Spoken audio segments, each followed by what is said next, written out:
Hi, so we're going to talk about calorie targets and calorie tracking in this lesson.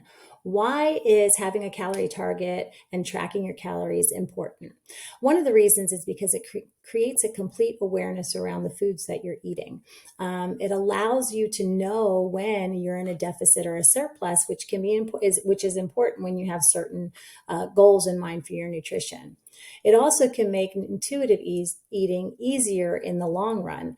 When you get used to seeing, certain portions of food and knowing what the caloric value of those foods are, you start to feel more comfortable making those judgments and you can eat more intuitively. And then also when we've been tracking our food all day, it allows us to kind of bank calories so that we can fit those treats into our day and we don't actually overconsume calories because, we didn't plan for it. And then our friends invited us out for drinks and now those calories are going to be on top of all the food that we ate. So if we've been tracking all day, we can make room for the drinks with the friends after work. So, some of the mistakes that people encounter when tracking is that they become super hyper focused on the numbers. You become obsessed with tracking. But on the other end of the spectrum might be that you only track 5 days a week, but on the weekends you just kind of let it go. And the danger in that is that on the weekends is when we tend to encounter more events or challenges where we have to make choices about foods that we're eating. And people tend to plan less on the weekends. They just kind of go out and they're relaxing and they don't know what's going to come next. So if we stop tracking and we don't plan ahead, what can happen is all those days of tracking that we did Monday through Friday kind of go out the window because we overeat on Saturday and Sunday. Another pitfall is guessing or estimating food instead of weighing it out for food for accuracy. And that also is important when you're trying to get into intuitive eating, because unless you've had the experience of actually weighing food and seeing for yourself what a portion looks like and how much those calories or how much that food is worth in calories and macronutrients, you don't get that experience so that you can then later on see that same portion and go, oh yes, okay, that's 3 ounces of meat. I can tell because I've seen 3 ounces of that chicken breast before. And so now I maybe not have to estimate that food because I can estimate that food because I've weighed it before and I know for sure. So it makes intuitive eating, like we said before, a little bit easier. So another problem is that sometimes we miss a calorie or protein target on one day and we kind of give it up for the rest of the week, which is that I'll start over on Monday mentality. One of the best kind of mentalities that you can adopt for more success is to say, okay, just because I didn't do great on Wednesday, I'm going to just work a little harder on Thursday because I don't want Thursday, Friday, Saturday, Sunday to be lost days. I want those days to count. And so just don't have that perfectionist kind of mentality and give up just because you didn't hit your goals one day. That just kind of defeats the purpose. Another thing we tend to forget is to track our liquid calories. So when we're having drinks with friends, or we add creamer to our coffee, or we add sugar to our iced tea, we tend to forget about those. Or we even sometimes drinking a smoothie, we don't put those calories in, and they all count. And then also the other thing we can forget from time to time is to track sauces and dressings and, all those kind of extra things that we put on top of our food because they do have calories. And most of the time there's sugar and fat in those sauces. And those are a lot of calories that you're missing right there. It's important to understand what the main macronutrient is in food. So when you're looking at a food, if it's meat, then you know that main macronutrient is protein, which seems obvious, but it gets a little less obvious when you're talking about like peanut butter and nuts and seeds and avocado and oils and butters. Especially with the nuts and the nut butters, we might think that that's an excellent source of protein, and it does have protein in it, but the main macronutrient is fat. So you can add those nut butters and nuts and seeds to your food to add a little extra, but they're still considered fat, and they will give you a tiny bit of protein, which is great, but their main ingredient is fat. So it's important to keep that in mind, because fat is 9 grams of calories per, or sorry, 9 calories per gram, as opposed to our carbs and our protein, which are only 4 calories per gram. And then, of course, you've got your potatoes and your rice and your flour and your fruit that are all considered carbs. So if you need a little more clarification on what are macronutrients and how they fit in, that whole thing about how many calories in each macronutrient, that's all in this What Are Macronutrients module. All right, so check that out if you haven't seen it already. So calories in versus calories out. So when we talk about a calorie deficit, what you want to think about is the deficit is that you've consumed less calories in a day than you burn.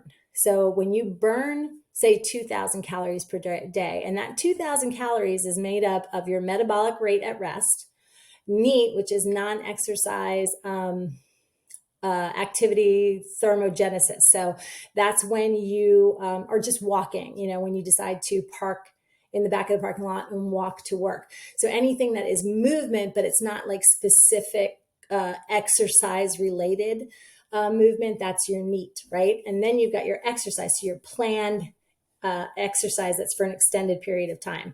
Those 3 things, your metabolic rate, NEAT, and exercise, are what all add up for the calories that you burn each day. And if you eat below that number of calories, then you're in a calorie deficit. Okay. Calorie surplus is just the opposite. You consume more calories in a day than you have burned. Okay. So when should you be in a calorie deficit or surplus? Well, you want to be in a deficit when you want to lose weight or lose fat. You want to be in a surplus when you want to build muscle and boost your metabolism. So that's one of the reasons why we start most folks out with a calorie surplus, because most of the time a person's struggles with weight loss come from a damaged metabolism. So the only way to fix it is to boost the metabolism. When your body has to process more calories, the metabolism starts to rev up. And then when we're ready for that fat burning and that weight loss phase of the program, that's when you go into that calorie deficit. All right. So setting your calorie goal in MyFitnessPal. So you're going to be given a calorie goal to meet each day. And then you want to make sure that in your MyFitnessPal, under the diary tab, that you enter or that you make that match your calorie goal. And there's a little link here on how to do that. That way you have it there, you can see it, and then you can figure out, based on the foods that you're tracking, whether or not you are headed for a calorie deficit or a calorie surplus, or if you're going to hit your calorie goal. How close do you have to come to your calorie target? Well, we'd like you to stay within 100 calories of your target each day, but do not try to stay below it. So don't make an effort to go below that calorie target. That target was given to you for a reason. So if you are always staying below your calorie target and making a point of staying below your calorie target, it'll decrease your progress and can further damage your metabolism. So how do you make this work? So planning ahead with your calories. Tracking is super effective at helping you to be in a calorie deficit or surplus, depending on your goals, but it's much less effective if you track after you eat it. So that means plan it, right? So if you have a calorie goal of 2,000 a day, you could go about your day like normal and then count all your calories up at the end of the day, and you notice you've eaten more calories than or that you've only eaten a portion of your calories, like you've come up way short, and it's like 9 o'clock at night, and now you're like, oh my goodness, I have to try and get all these calories in, but you don't want to eat that late at night. So another scenario is if your calorie goal is only 1,800 per day and you eat normally throughout the day and then track after, and you add it all up at, say you start to track at lunchtime, you go, oh shoot, I forgot to track my breakfast. I just ate lunch. Let me put it all in. And you realize, uh-oh, I'm almost at my calorie goal and I still have dinner.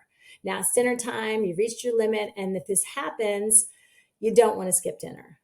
But if you had planned it, you could have avoided it. So the best way to deal with this scenario is make a plan and put it in before you eat it. Whether you put it in the day before, which is really ideal if you're really super organized and you can put it in, what you're going to eat the night before, or even some people can put a few days in ahead of time. That's ideal. But I tend to, because I track, and I tend to have an idea of what I want to make for myself to eat, and I'll put all my ingredients together. And then I'll quick put everything in and make sure, and then I'll cook. Some folks don't have that kind of time. Most folks, it's more important to do it way ahead of time than right at the moment, right before you cook it. So, if you can take those, set aside 10 minutes before you go to bed and put the plan in for the next day, that is a great idea. If you don't have the plan ready for the whole week, and you only have a day ahead, or you can think to yourself at night when you're in bed, this is what I'm going to eat tomorrow, then put it in right away instead of waiting until the day that you're eating it or right before you're eating it. So setting the script, referring to the guide on setting the script in my Fitness Pal. I guess click on this link. Let's see what it says here.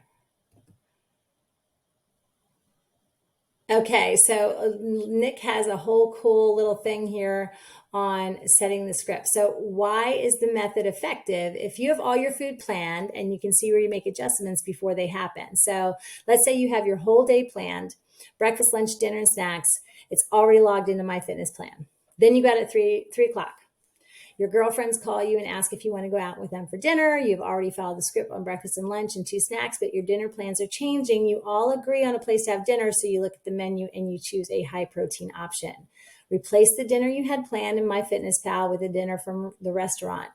You also know you'll want 2 to 3 drinks, so you sacrifice the late night snack so you can have the drinks and still fall within your calorie target. This is the beauty of setting the script. So it'll make it easier for you to hit your calorie target 100 times easier. So just try it. All right. Then you got to get in the habit of sticking with staple foods. It's not saying you should eat the same foods week after week, but if you stick to generally the same kinds of meals through the week, it's easier to track. All right. So eating similar things throughout the week, it will allow tracking to be easier, and you will build a habit of eating processed foods more often, and your body responds and will learn how to effectively use the foods you give it. So weekly planning, plan to use one source of protein per week of lunches and a different source of protein for dinner. Eat the same breakfast this week. Then change the options for the week. Be consistent throughout the week. Example, so this week for breakfast, he's going to have overnight oats. And then this week for lunch, he's going to have chicken with baked sweet potato and green beans. And for dinner, he's going to rotate between grilled chicken salad and steak with mashed potatoes and asparagus. So you can kind of get an example here of what he means by that, what Nick means by that. So set your calorie goal in MyFitnessPal.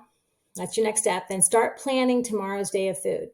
Then make a plan for the eating, your week of eating, and go to the grocery store. Those are your next steps. Good luck and enjoy.